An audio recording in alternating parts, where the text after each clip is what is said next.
Estimados y estimadas televidentes, bienvenidos de nuevo a tu espacio Alternativas.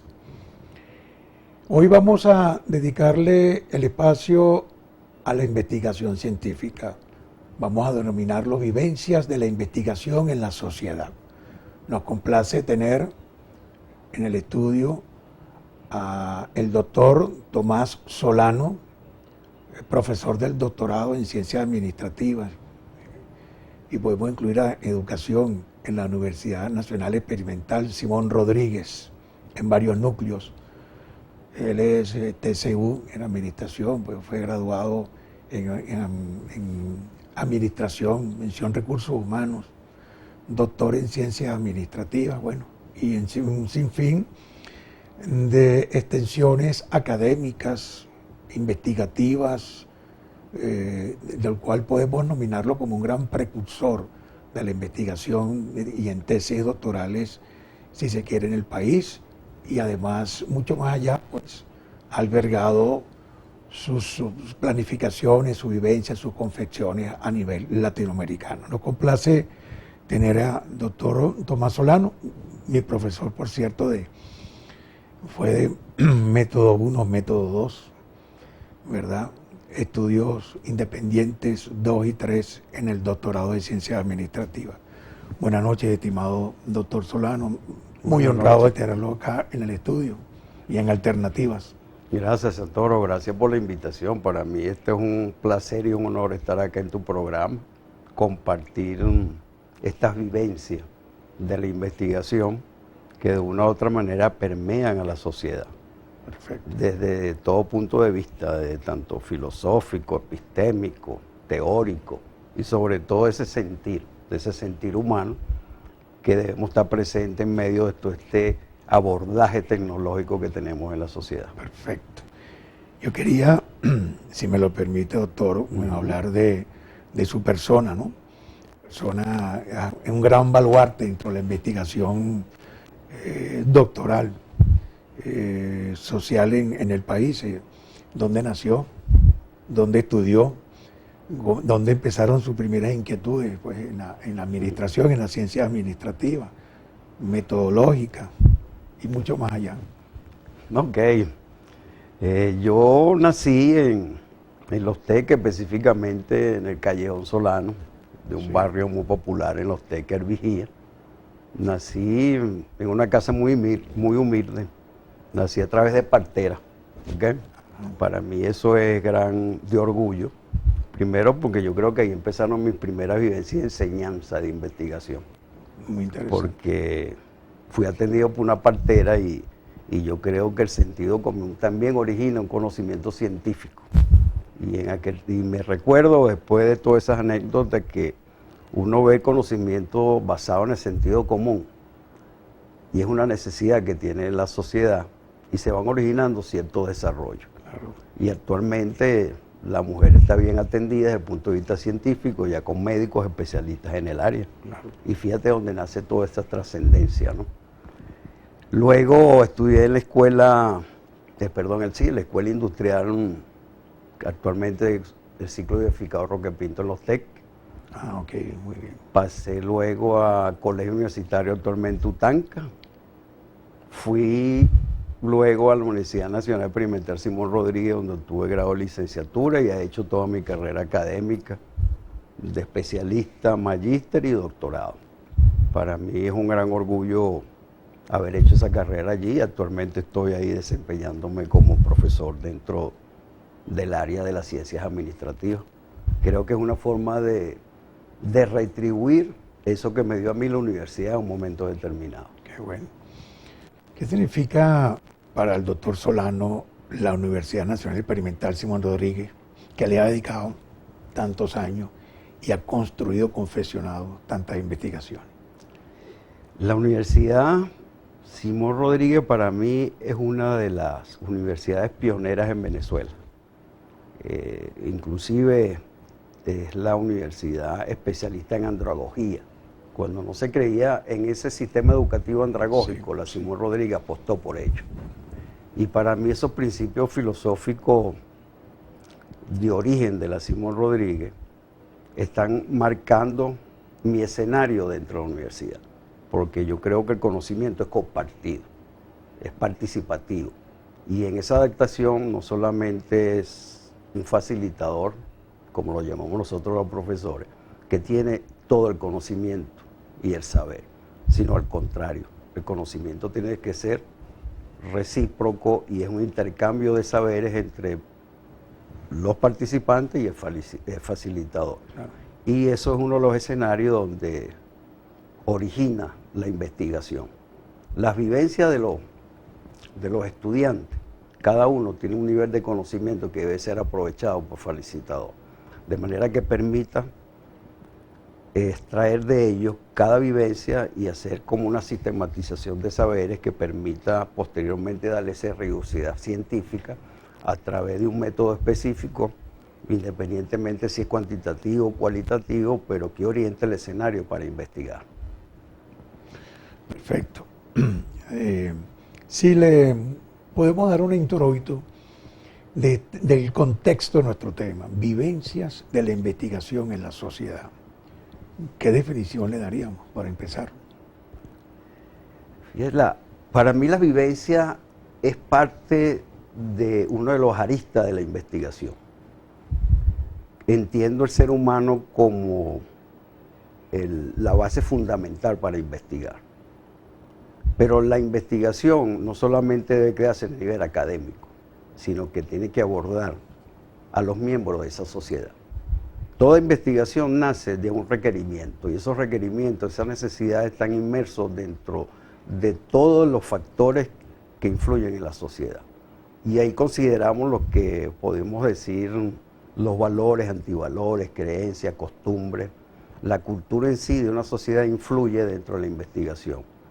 Pero nosotros no debemos investigar solamente para obtener un nivel académico, sino que esos proyectos de investigación o esos trabajos de investigación deben ir hacia allá, hacia la satisfacción de un requerimiento de los miembros de la sociedad. El desarrollo económico y social de un país depende del nivel de investigación que se haga en las universidades.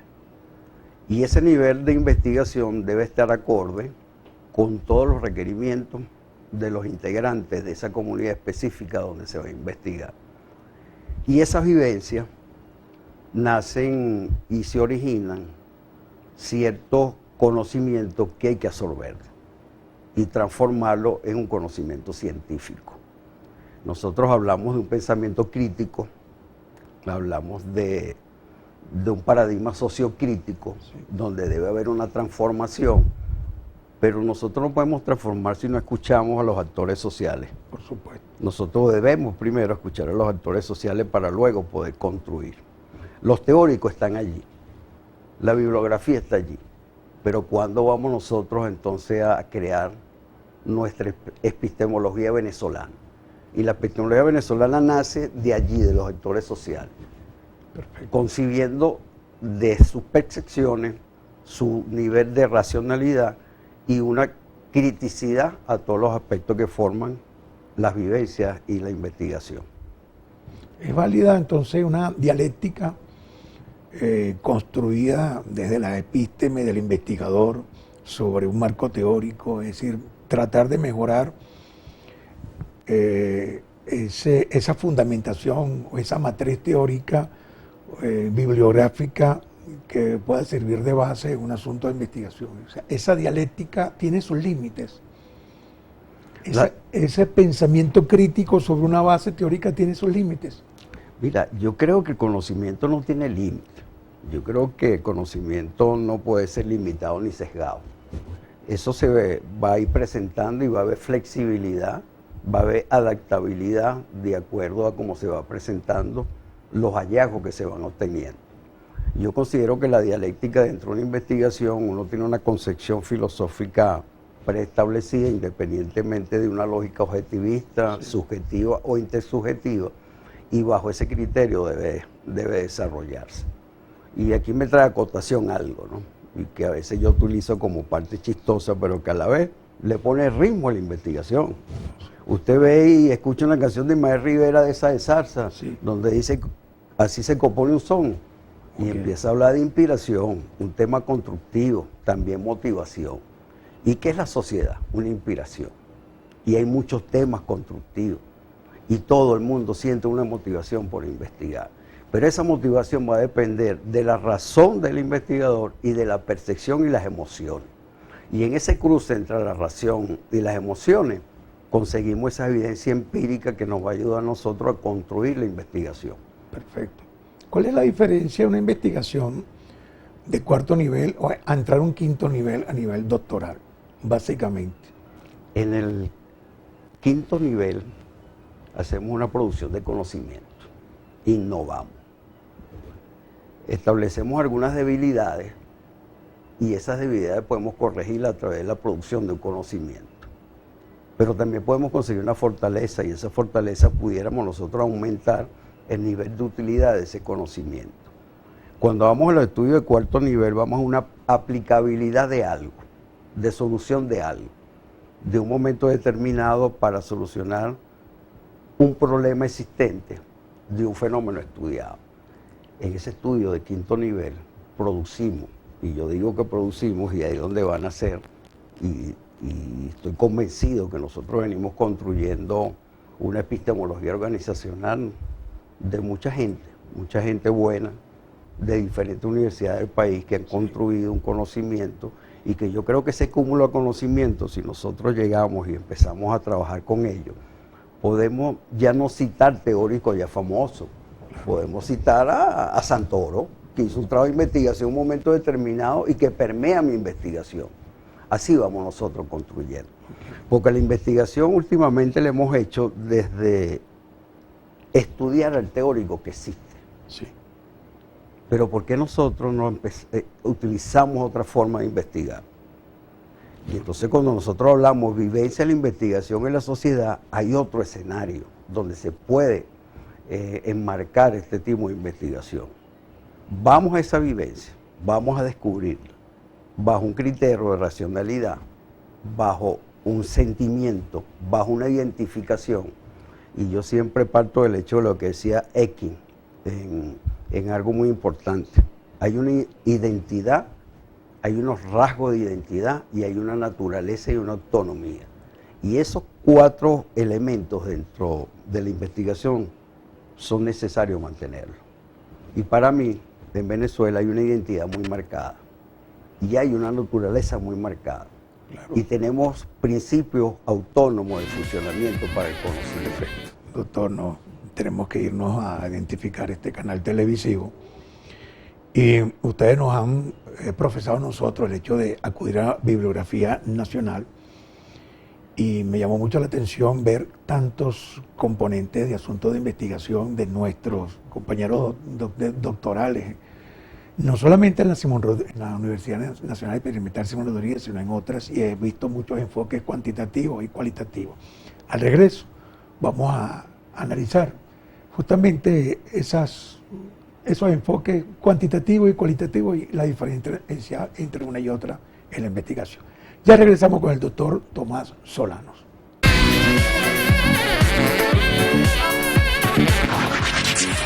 Alternativa. Los métodos de investigación científica se clasifican en 2 grandes categorías, los cuantitativos y los cualitativos. Mientras que los primeros se centran en el análisis matemático de fenómenos observables, la investigación cualitativa se basa en el lenguaje y tiene como objetivo la comprensión profunda de sus objetos de estudio.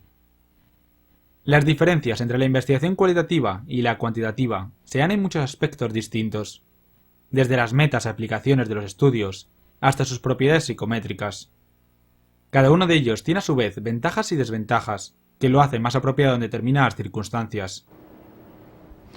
Bueno, continuamos acá en Alternativas, hoy hablando de nuestro tema, vivencias de la investigación en la sociedad, con un gran connotado profesor del doctorado de la Universidad Nacional Experimental Simón Rodríguez, el doctor Tomás Solano. Y tuvimos una introducción con respecto, una breve introducción de diferencia entre el enfoque cuantitativo y cualitativo en la investigación. Si me puedes dar una reseña de cuál es la diferencia. Ok, cómo no. Fíjate, nosotros trabajamos y nos acostumbramos a eso, a métodos cuantitativos y métodos cualitativos. Hay unos lo llaman enfoque cuantitativo, otros lo llaman enfoque cualitativo, otros lo llaman investigación cualitativa, otro investigación cuantitativa. Pero realmente lo cuantitativo lo que hace es medir. Y para ello yo puedo utilizar diferentes técnicas. Puedo trabajar análisis estadístico, análisis matemático, modelo simbólico, modelo descriptivo. Puedo medir a través de un cuestionario de diferentes escalas. Y trabajo con métodos cualitativos que van a una interpretación y comprensión. Y aquí se presentan dos cosas. Una que lo veo desde una lógica subjetiva, Sí. y hay otra que la veo la lógica intersubjetiva. Por un lado, interpreto y comprendo, pero en esa intersubjetividad me involucro a tal punto que voy, interpreto, comprendo, interpreto. Es decir, que hay ese tipo de escenario de intersubjetividad dentro de los actores sociales y el investigador. Entonces, por lo tanto, una mide y la otra cualifica. Perfecto. Ahora, yo soy del criterio que nosotros debemos romper esos esquemas.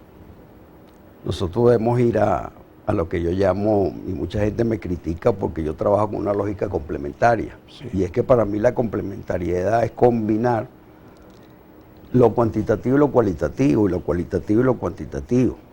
Y en esto no quiere decir que yo pierda el escenario paradigmático que tenga como investigador, sino que trato en lo posible de ubicar dentro de un escenario investigativo una complementariedad entre un método cuantitativo y uno cualitativo, o unas técnicas cuantitativas y unas técnicas cualitativas. Porque soy del criterio que un solo método no refleja la realidad del fenómeno a estudiar, sino que tiene que haber un sentido de medición, pero a su vez de interpretación y comprensión. Y cuando uno va al campo ya investigativo dentro de la sociedad, la gente mide, por ejemplo, cuánto es su poder adquisitivo para ir al mercado. Pero cuando está en el mercado, va y revisa la calidad del producto. Ahí no está midiendo, ahí está percibiendo. Entonces vienen unas preferencias del consumidor. Y esa preferencia del consumidor va en empaque, en imagen, en gusto, en sabor. Eso no se mide, eso se percibe. Entonces, esa combinación conlleva a una complementariedad dentro de la investigación que nos origina un conocimiento diferente, que nos abarca varios escenarios y que nos permite esa interrelación.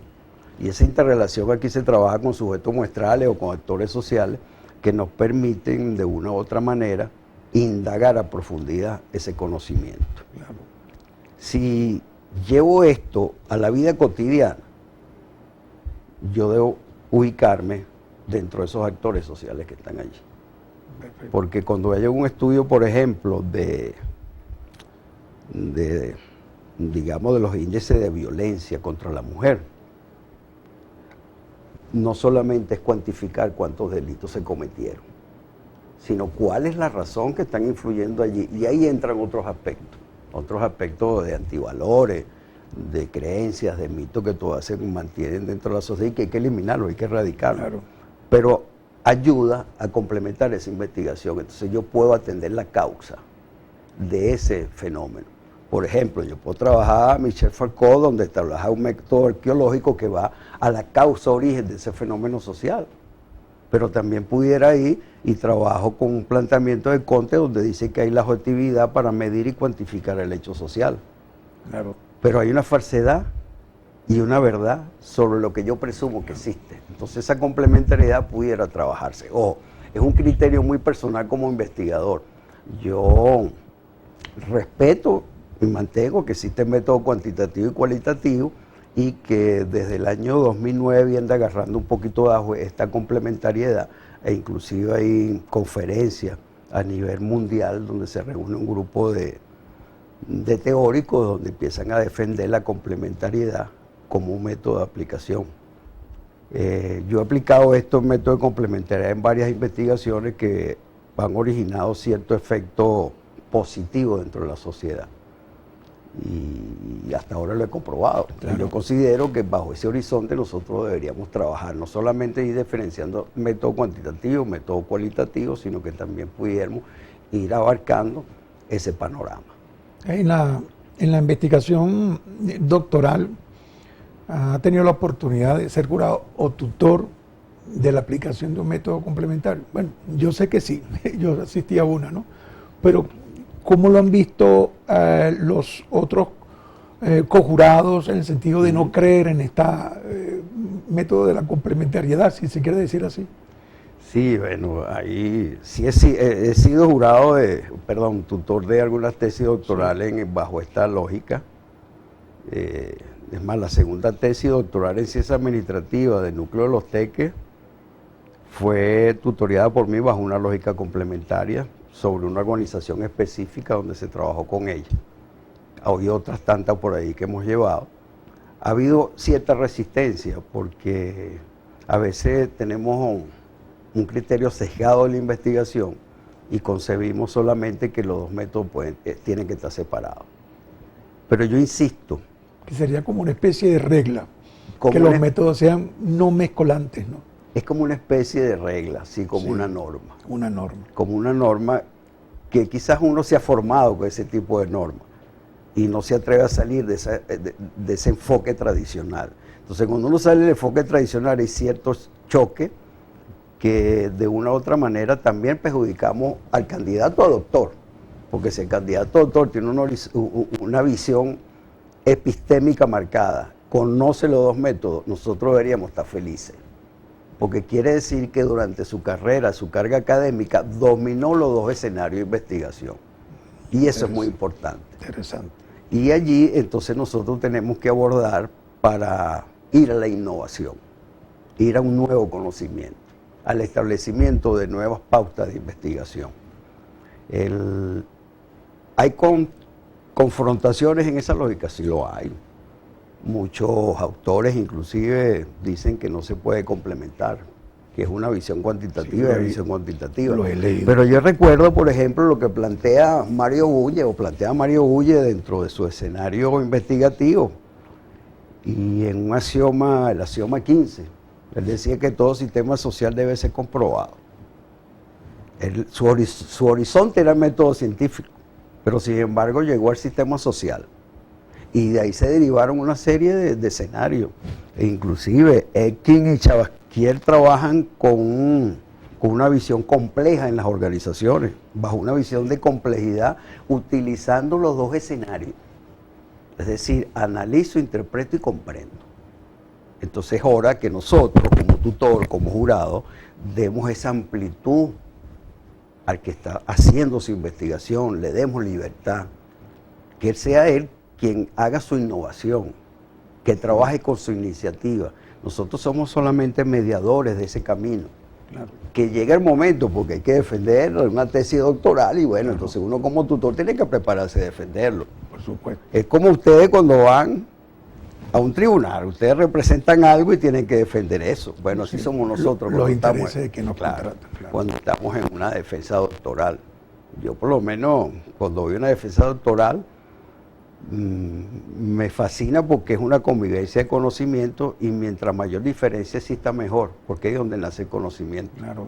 Si nosotros logramos mucha similitud en la investigación, no se arrojan nuevas aristas para nuevas investigaciones. Por eso lo importante de un participante de doctorado cuando termina su tesis doctoral hacer propuestas, aproximaciones, propuestas teóricas, reconfiguraciones. Y la gente dice, pero una reconfiguración doctoral, sí lo puede hacer. Porque, por ejemplo, la significación del trabajo antes de la pandemia era una cosa. Por supuesto. Y luego de la pandemia el trabajo cambió. Sí. Pero es que en la actualidad el trabajo tiene otra significación, porque hay medios tecnológicos, hay liderazgo en remoto. Claro. Y eso hay que investigarlo. Y eso es una nueva reconfiguración de un término que existía o existe de hace cualquier cantidad de años. Claro. Imagínate tú si nosotros no fuéramos esa reconfiguración y trabajáramos todavía con el método cartesiano de Descartes. Sí. Que Descartes es considerado como uno de los que dio la formalidad a un método. Sí. Y bajo ese principio filosófico nacieron otra serie de escenarios investigativos. ¿Considera que el método Descartes está vigente o ha tenido nuevas alternativas? Ha sido el origen, más no es la vigencia para investigar. Dio su origen y hay que respetarlo desde el punto de vista filosófico, de cómo estructuró ese método cartesiano, tan es así que construyó la geometría matemática en sus tiempos. Pero todo el conocimiento evoluciona. Y yo respeto los principios filosóficos porque es su origen, sobre ello hay que revisar, pero todo ha cambiado. Aplicó método cartesiano aquí completamente procedente. Ahora revisarlo, reinterpretarlo, reconfigurarlo, es otro escenario investigativo. ¿Cuál sería el estudio de investigación más atrevido que ha tenido como experiencia observar en un alumno? Más innovador hasta el momento, que pueda haber sido un marcaje. Ok. Una tesis bajo una simulación, laboratorio de simulación. Así. Sin utilizar técnicas tradicionales de investigación. Trabajó con un laboratorio de simulación. Y ese laboratorio de simulación originó una medición, una cuantificación para unos efectos de aplicación de una productividad y rentabilidad en una organización. ¿Y por qué es el más reciente? ¿Por qué el laboratorio de simulación? Bueno, porque estamos viviendo una época donde la inteligencia artificial y esa inteligencia emergente está arropando la investigación. Pero aquí ese participante se apropió de la inteligencia artificial a beneficio de la investigación. No al revés, que utilizamos la inteligencia artificial como una aplicación o herramienta que haga las cosas, no aquí es al contrario. O sea, la llevó intencionalmente el beneficio de la investigación y arrojó Correcto. una técnica emergente. Es una técnica emergente. Tuve la oportunidad de escuchar su exposición en un foro de la línea de investigación Devenir de la Economía en lo Social, Ideas. Okay. Y me llamó mucho la atención lo que denominó una técnica, un método emergente en la inteligencia artificial. Uh-huh. Y bueno, yo creo que hacia allá se van dirigiendo a futuras investigaciones doctorales. Y bueno, interesante. Sí, la concepción de la metodología o el método, porque hay que diferenciar, ¿no? El método Sí. es la posición paradigmática y epistémica del investigador, es decir, una posición que yo fije. Y no quiero llamarlo paradigma, vamos a llamarlo la objetividad, subjetividad, intersubjetividad, Perfecto. Independientemente de cuál es la visión paradigmática que asuma el investigador. Y esa metodología son las acciones o el camino a transcurrir para lograr el propósito. Perfecto. Y aquí es donde yo me detengo, ¿no? Y yo digo, esas acciones metodológicas han cambiado. ¿Por qué? Porque hay muchas técnicas. Ahorita hablamos de una minería de datos, hablamos de un lenguaje artificial, un lenguaje automatizado, un lenguaje natural que se ha transformado en algo automatizado. Pero es que inclusive las nuevas emergencias tecnológicas han llevado a establecer métodos narrativos donde voy y me apropio del consumidor para convencerlo. Claro. Entonces no podemos seguir trabajando con una técnica tradicional. Claro. Debemos apropiarnos de ella para beneficio de la investigación. Perfecto.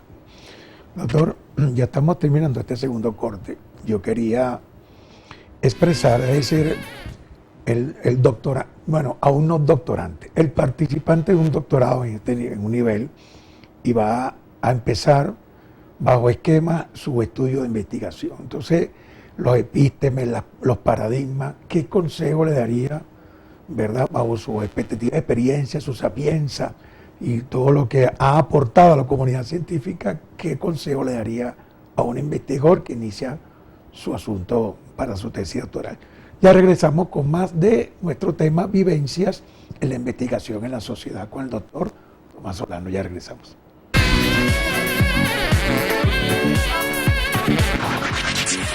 Alternativa.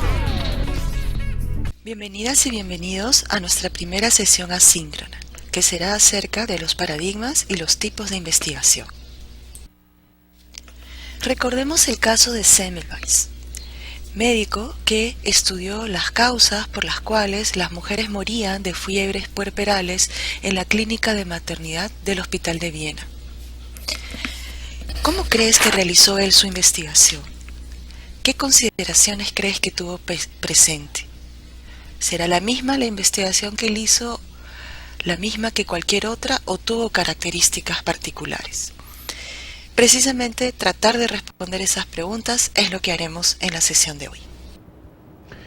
Bueno, empezamos con Senegal porque fue uno de los autores que ustedes nos hicieron leer mucho, ¿verdad? Para que viéramos la conceptualización, si se quiere, de un paradigma de nuestros primeros pasos en las epístemes que nos llevaron que nos condujeron, porque de hecho se trata absolutamente el doctorado de ir construyendo nuestro asunto de investigación. Ahora, ¿qué serían los paradigmas, verdad?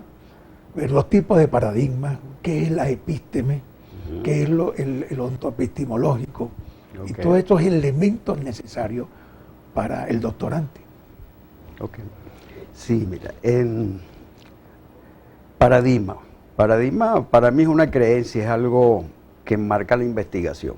Y eso va a depender de los valores, antivalores que tenga el doctorante, o el candidato a doctor, o el participante de doctorado. Y para ello primero tiene que fijar una posición. Y esa posición va a obedecer a lo que establece Tomás Kuhn. Para que sea un paradigma tiene que haber una comprobación científica y universalmente reconocida. Perfecto. Y hasta ahora, bueno, hay una serie de paradigmas reconocidos, positivista, pospositivista, sociocrítico, pensamiento de la complejidad, aunque muchos dicen que no lo es, para mi concepto sí lo es, paradigma sociocrítico, constructivismo, y ahí tienen que fijar una posición. Pero esa posición la va a fijar él de acuerdo a su razón y a su sentir. Si él no siente identificarse con una lógica, no debe asumir ese compromiso. Entendido. Pero si yo siento que mi razón es medir, yo soy positivista y eso va en mi horizonte. Pero mi sentir es de interpretar, de comprender, de dialogar. Voy hacia esa corriente, voy a esos paradigmas interpretativos que digo yo bajo sus diferentes ramificaciones.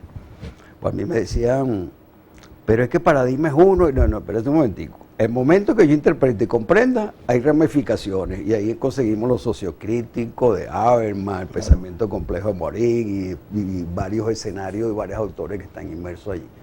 Pero primero debe identificar él tiene que identificarse.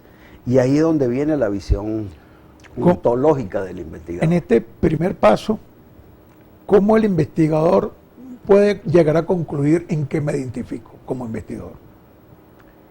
Primero, yo sugiero que siempre haga así como un diagrama causa-efecto y coloque en el lado izquierdo superior y diga y se haga las preguntas.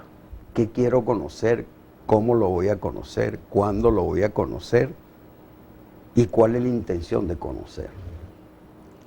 Esas respuestas le van indicando dónde ubicarse.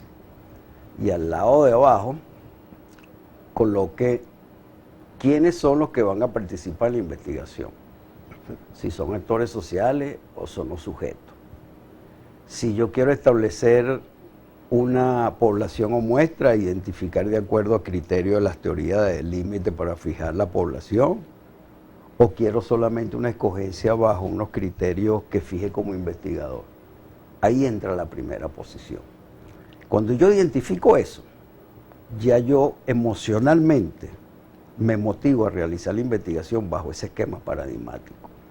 Yo no puedo continuar si no clarifico esas preguntas. Perfecto. Cuando yo clarifico esas preguntas, entonces me voy al fenómeno social y me siento y lo veo. Ahora, ¿qué sugiero yo? Que se vaya a un lugar solo, a la naturaleza, se siente, y se haga y dialogue y se pregunte, lejos de todo el contexto de la sociedad, porque se va a clarificar. Y cuando baja de esa montaña con una hojita o su teléfono, cualquier cosa que quiera utilizar, va a tener una idea clara. Y desde ahí se va a inspirar. Porque esa inspiración le va a llevar a establecer y construir ese tema. Y fíjate que yo no le digo el título, yo digo el tema. El tema. Sí. El tema que en un momento determinado le apasione.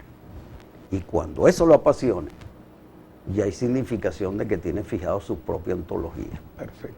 Y hay un razonamiento que luego va a empezar cuáles son mis valores y mis antivalores. Sí. Entonces la gente me dice, ¿pero por qué todos los antivalores? Bueno, porque a lo mejor uno tiró un papelito en la calle, en la sociedad, y no se debió recogerlo y tenía una papelera a escasamente 2 metros. Eso es un antivalor.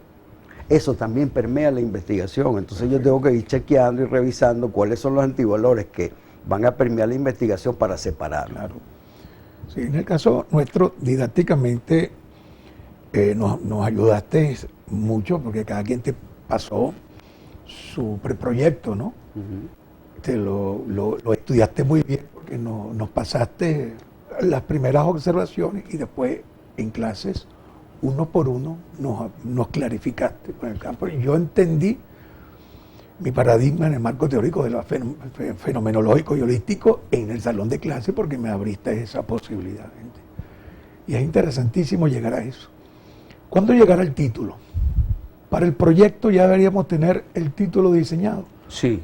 ¿Hay posibilidad de cambiar el título posteriormente al proyecto? Sí, sí, mira, el título puede ir modificándose a medida que va avanzando la carga académica porque uno le va dando cierta profundidad. Ahora, cuando yo estoy ya finalizando mi carga académica, que estoy próximo a presentar el proyecto, yo debo tener un título definido. Puede ser cambiado inclusive cuando defiendan con el jurado, porque puede haber una sugerencia, hasta ahí lo puedo cambiar. Una vez que se cambia allí, que queda en acta, ya no hay cambio. Ese se queda para la tesis doctoral.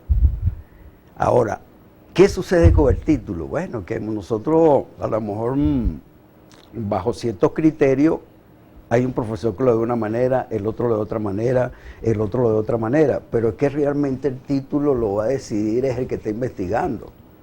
Y cuando se investiga, yo siempre sugiero que se siente, tome las consideraciones de los que escuchó, lo positivo, y lo va apartando y va haciendo como una lista. Esto es lo que coincide, esto es la diferencia, esto es lo que, y dejo lo que coincide. La coincidencia es lo que más forma mi título de investigación. Ahora, un título tiene que ser bien específico, concreto, preciso, que cuando el lector lo tenga en la presencia y lo visualice, automáticamente lo lleve a la visión paradigmática del investigador. Lo lleve al fenómeno social que va a investigar y cuál es el posible objetivo, propósito, intención que quiere lograr con la investigación. Perfecto. Y un modelo a diseñar en realidad. Ahora, vamos a hablar de los capítulos que componen a un asunto de investigación, ¿verdad? El primer capítulo, ¿verdad? El objetivo general, los paradigmas, luego la teoría, el marco teórico, la metodología. Hasta ahí llegamos en proyecto.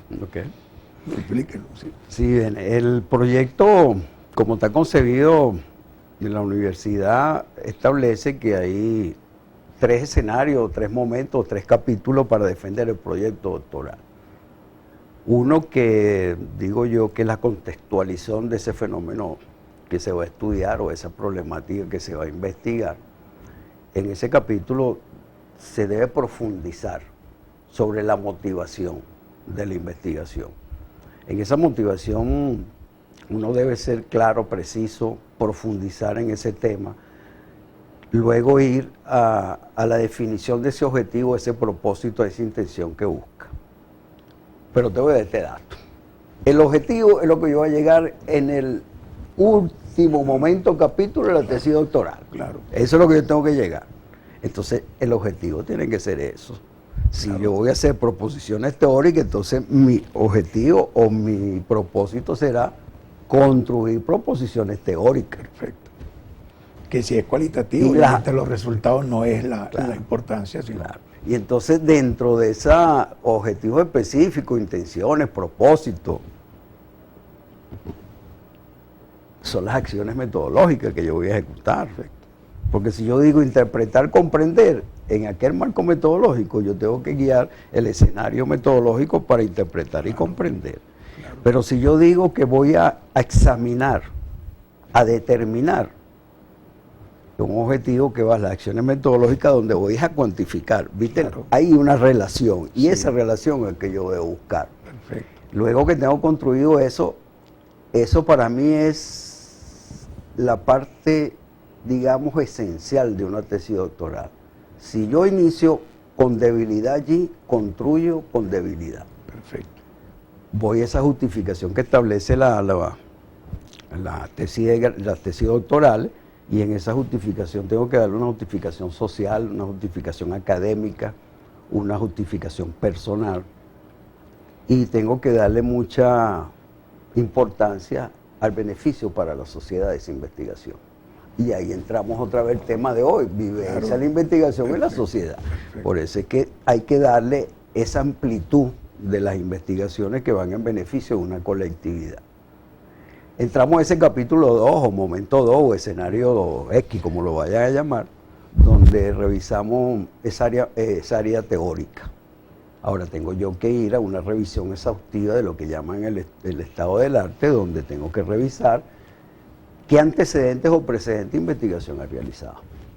Claro. Y aquí nos ayudamos porque antes nosotros teníamos que ir a la biblioteca o ir a diferentes universidades a investigar. Aquí hay una ventaja, que hay una, digamos, una inteligencia artificial específica que tú le colocas el título y te lleva y te dice cuáles son las investigaciones que se han hecho a nivel mundial que estén registradas. Entonces tú seleccionas el autor, el criterio, el autor y la investigación, y sobre esa investiga y coloca el precedente. Sí. Entonces aquí utilizamos a ella en beneficio de nosotros. Exacto, sí, sí. Ok. Y así vamos construyendo. Luego entramos eso que yo digo que es la visión tradicional de la investigación, que es la fundamentación teórica, y que debemos entenderla, que hay una teoría que enmarca esa investigación, que esa teoría hay una que predomina sobre las demás. Si yo voy a trabajar, por ejemplo, una teoría guiada por la teoría general del sistema, yo tengo que ir a los orígenes de la teoría del sistema. Claro.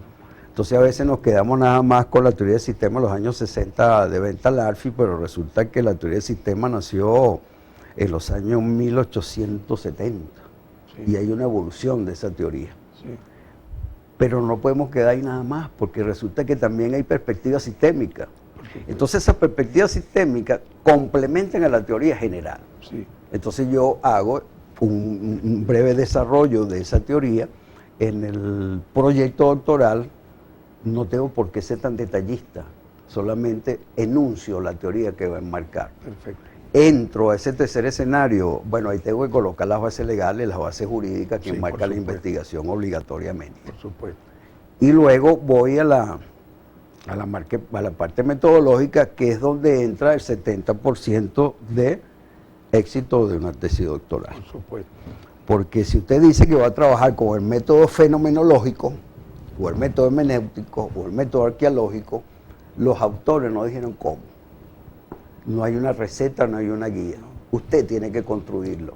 Sí. Entonces, dependiendo de su visión que tenga, usted va a construir ese método. Usted puede decir, por ejemplo, que va a trabajar con el método hermenéutico guiado por la hermenéutica de Habermas. Perfecto. Por ejemplo. Pero es que Habermas no escribió y dijo, el método hermenéutico se hace de esta manera. Da indicio de cómo va usted a interpretar y a comprender las significaciones de los actores sociales. Pero eso lo construye usted. Sí. Y las acciones metodológicas las construye usted. Y las técnicas las selecciona usted. Y eso es muy importante. Pero eso tiene que tener una coherencia paradigmática, que hablamos anteriormente sobre los diferentes paradigmas. Sí. Tiene que haber una relación ontoepistémica del método, que a mí me gusta colocar ontoepistémica, porque cuando colocamos los ontos vemos nuestro interior, vemos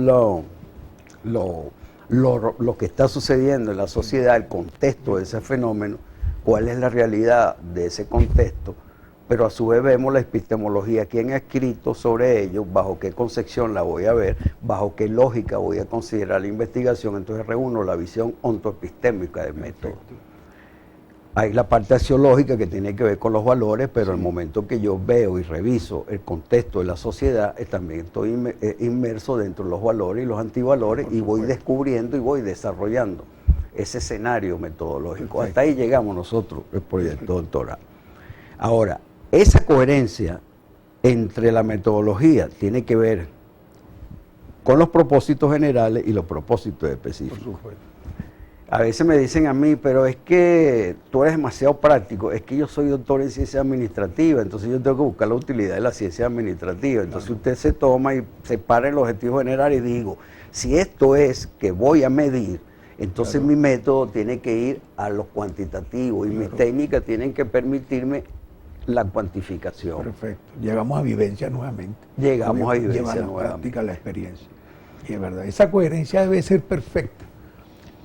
Yo sé que ustedes son enfáticos en esa coherencia del método, el factor teórico, ¿verdad? Con el planteamiento del problema. Debe ser consistente y coherente.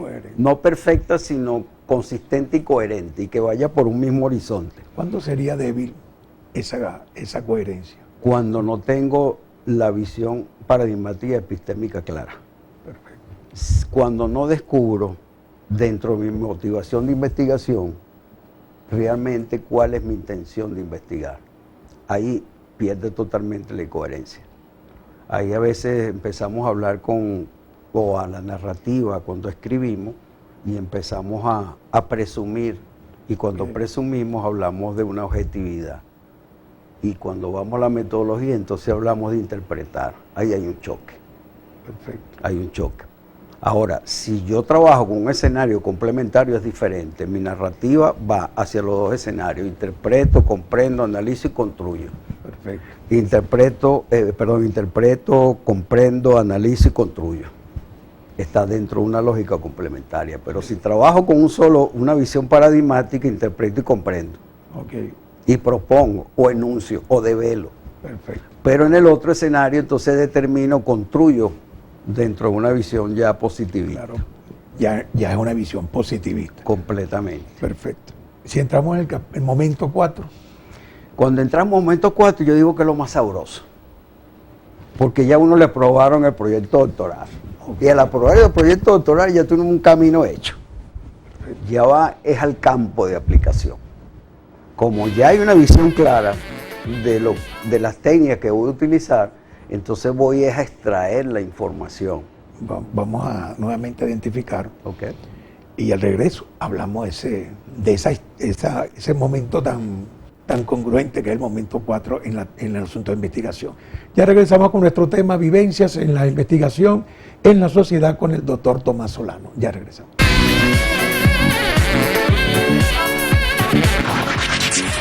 Alternativa. En el ámbito educativo científico se hace necesario que los investigadores conozcan no solo el método, la técnica y herramienta de investigación, sino también la metodología. Todo esto se hace necesario ya que el investigador debe diseñar su metodología para su problema de investigación. Para el autor Wallace, en 1975, la ciencia es un modo de generar enunciación acerca de acontecimientos del mundo de la experiencia humana, a través del autoritario, el místico, el lógico racional y el científico, de acuerdo con González Ríos. Bueno, continuamos con el espacio que hemos titulado Vivencias en la investigación en la sociedad, con el doctor Tomás Solano. Hemos hecho un recuento de todo lo que nos dio en clase y llegamos ya a definir, presentamos el proyecto y llegamos al momento 4, sin antes escuchar a la doctora Ruth Mujica sobre eso que nos daba en clase, método y metodología. ¿Tienen alguna diferencia con lo que explicó la doctora Ruth? No, hay unas consideraciones que estamos de acuerdo cuando habla ella sobre la definición del método y la metodología, y que uno tiene que definirla y que cada investigador debe definir su accionar metodológico. Bueno, eso está muy bien. Perfecto. Nosotros quedamos en el momento 4, en ese capítulo 4 que yo decía que es lo más sabroso de la investigación. Porque bueno, ya tienes aprobado el proyecto, entonces voy ahora a recoger la información o los datos que son necesarios para construir, agrupar, codificar, interpretar, comprender todo ese escenario. Entonces ya es ese compartir con los actores sociales o los sujetos muestrales. Y empiezo, dependiendo del escenario paradigmático que haya elegido, entonces empiezo yo a revisar esa información. Perfecto. Y ahí en ese momento yo interpreto y comprendo, o determino y analizo, dependiendo de la visión que tenga. Pero aquí llega un momento muy importante. Hay herramientas tecnológicas, aplicaciones tecnológicas en el mercado que nos sirven de soporte para ello. Por supuesto. Si yo voy y aplico, por ejemplo, una entrevista en profundidad o hago 3 grupos focales donde la información es muy extensa, yo puedo ayudarme a una herramienta tecnológica que me ayuda a agrupar, a codificar y a procesar la información. No es que lo va a hacer, sino que me va a ayudar a agrupar esa información y establecer el diferente escenario. Como el Atlas TI, por ejemplo. Por ejemplo, una herramienta muy popular y que más se utiliza el Atlas TI cuando se trabaja del enfoque cualitativo y que trabaja con diferentes escenarios desde el punto de vista de interpretación y comprensión. Actualmente la última herramienta Atlas TI incorpora la inteligencia artificial. Sin embargo, yo puedo trabajar con versiones de la versión 6 en adelante y son válidas. Yo lo que tengo que aclarar dentro de mi narrativa de la tesis doctoral que se aplicó la herramienta Atlas TI versión 6. Igualmente pasa con los métodos cuantitativos. Yo puedo utilizar también unas herramientas, el SPS desde la versión 6 en adelante. No son las únicas, hay varias en el mercado, pero estas son las que comúnmente se consiguen en Venezuela y que se pueden utilizar. Eso me permite a mí simplificar el tiempo para revisar, chequear, interpretar, comprender. Y aquí viene tu parte como investigador. Okay. Viene tu accionar investigativo y establecer criterios. Ahí son los verdaderos hallazgos de tu tesis doctoral. Y eso tiene que estar completo. ¿Qué te arrojó esa información? ¿Cómo la procesaste? ¿Qué información tan valiosa te dio? ¿Cuáles son los datos que coinciden? ¿Cuál es la información que difiere? Y esa diferenciación yo no la puedo apartar, sino por el contrario, tomarla en consideración porque algo me está indicando. Y empiezo a jugar con esto. Y dependiendo de lo que vaya a hacer, bueno, yo estableceré categorías, subcategorías. Las categorías son las unidades epistemológicas de la investigación, las subcategorías son las unidades en detalle de la epistemología. Sí. O establezco variables dependientes e independientes, dependiendo de lo que yo decidí que iba a investigar y cómo lo iba a investigar y cómo iba a transitar ese camino. Una vez que obtengo esto, de ahí sale el quinto momento, el quinto capítulo, como lo vayan a llamar, y ese resultado, que yo en otras palabras siempre lo digo claro, eso es el objetivo general que fijaste o la proposición general que fijaste. Porque si usted me dice a mí no el objetivo, proposiciones teóricas, perfecto, usted tiene que concluirme su tesis haciendo unas proposiciones teóricas. Perfecto. Pero no es que me va a copiar una proposición teórica de alguien que existe, no. Esa proposición teórica es de usted, es la que usted realmente está estableciendo como innovación dentro del desarrollo doctoral. Y de ahí es donde yo siempre parto, que las tesis doctorales siempre permiten ampliar el conocimiento, innovar la creatividad, la iniciativa del investigador y por lo tanto no puede ser cortada ni sesgada, sino que al contrario, debe ser profundizada.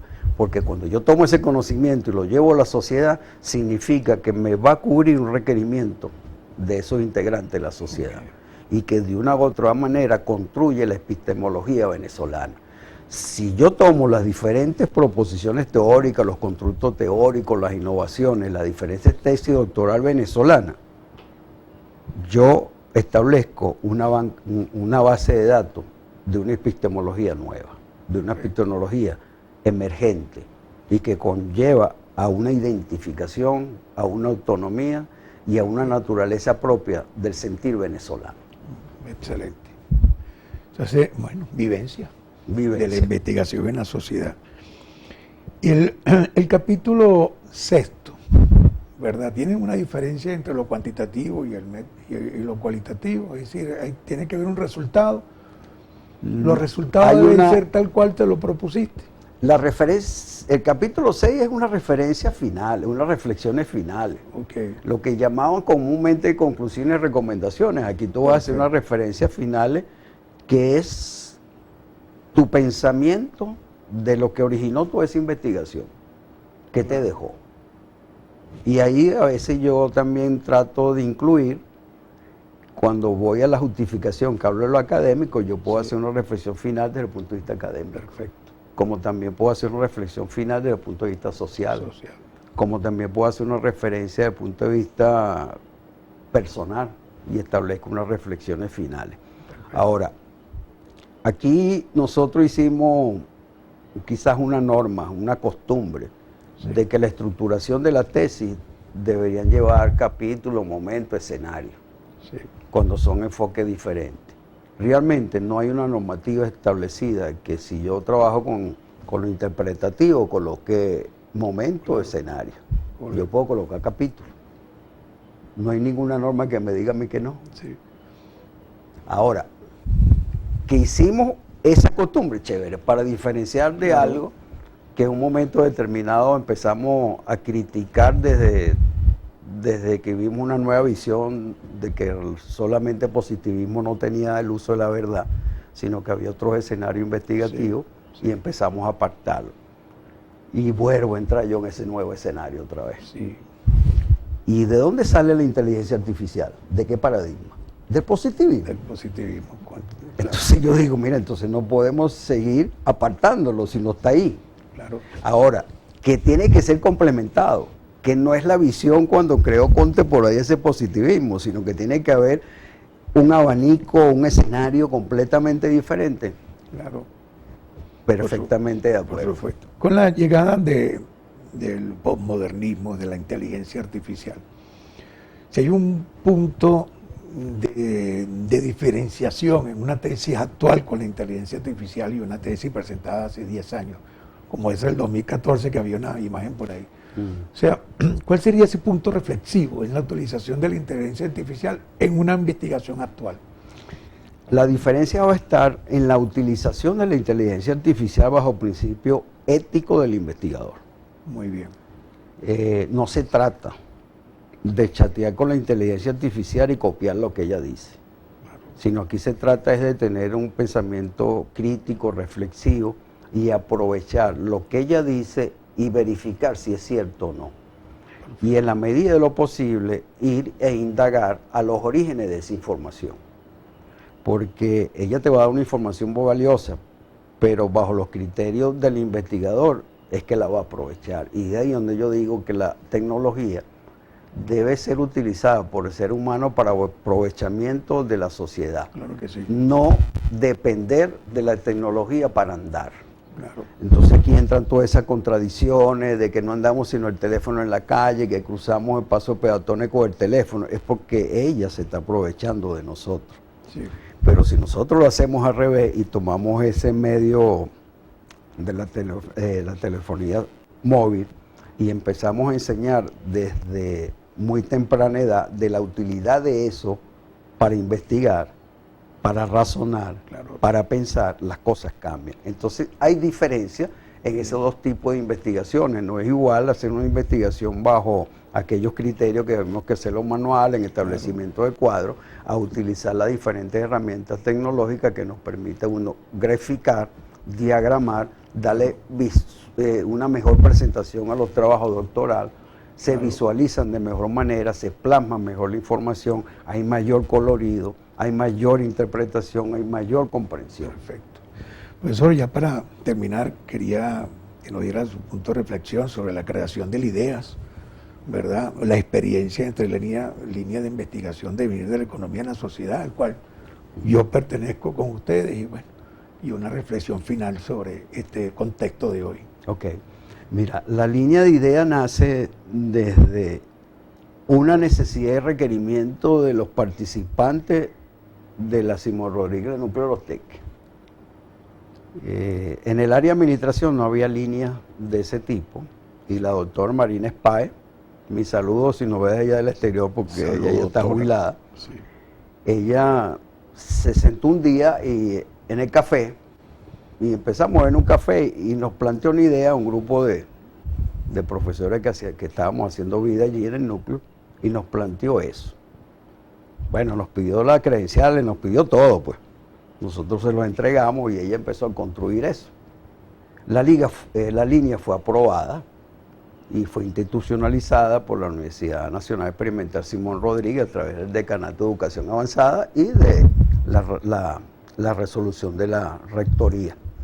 Para ese momento, la rectora que estaba en esa oportunidad.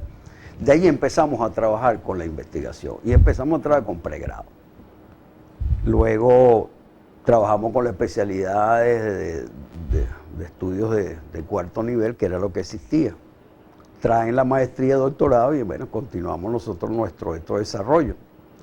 La profesora Marinés pasa a otro estatus laboral, pasa jubilado, y la doctora Amada Mercado se encarga de la coordinación y continuamos ese proceso. Excelente. La profesora Amada Mercado, bueno, que todavía se vive en la línea, pero sale jubilada, entonces ahora lo asume el doctor Francisco Linares, quien es el actual coordinador. Todavía nos mantenemos varios profesores cofundadores de la línea trabajando en ello, que por cierto el 24 de noviembre, a partir de las 9, hay socialización del proyecto de investigación doctoral, que es un evento organizado a través de la línea, Estudio Independiente 4 del curso que yo imparto en este momento, y el seminario de grado que lo imparte el doctor Francisco Linares. Entonces, seguimos desarrollando eso.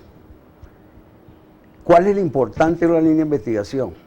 Que allí se comparte el conocimiento, las vivencias, y se van trayendo diferentes escenarios que permiten ampliar el conocimiento, la convivencia de saberes, y nos permite construir un conocimiento nuevo y el acompañamiento de todos aquellos investigadores que hacen vida en ello. Excelente. Gracias, profesor. Llegamos al final del espacio. Muchísimas gracias por la deferencia de haber ocupado un importante tiempo de su vida personal y académica y profesional, bueno, para compartir con nuestros televidentes. Espero que haya sido un aporte, o sea siempre un aporte, cuando lo pasemos digitalizado, y a nuestros televidentes. Muchísimas gracias, recordando que este espacio va a ser repuesto el próximo día viernes. Gracias, profesor. Gracias, doctor.